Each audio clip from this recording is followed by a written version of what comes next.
In this lesson, we are going to take a look at locking and unlocking layers.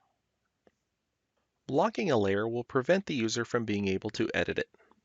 This can be done to help ensure that certain objects are not modified. For example, when working with this drawing, I want to make sure that I do not accidentally modify the house or the property line. I will lock those layers.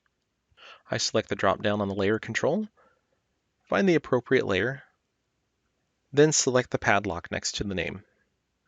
Notice that it becomes a locked padlock. And also notice that by default on screen, the layer fades. So instead of bright white, it is now gray. We'll see the same thing with the property line. I'll click out on screen, and I can now see these objects are locked.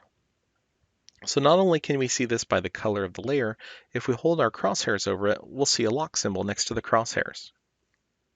Once again, a locked layer means that I cannot edit it. So if I try to move the line, the command line tells me I cannot select it. It is on a locked layer. Even if I use a command such as copy that doesn't actually change the original one, it cannot be modified. If I need to make a change to one of those objects, I can simply go and unlock the layer. And it is now available to be modified.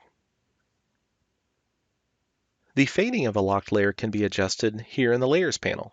If I click the drop down on the Layers panel, I can see the locked layer fading option here. By default, it's set to 50%. If I do not want locked layers to fade, I can simply drag it back over to 0, then click out on the screen. As you can see, the layers no longer fade. I still get the lock symbol next to the crosshairs when I hold my mouse over it. Layer fading is a nice option because it allows you to see graphically on screen which items have been locked.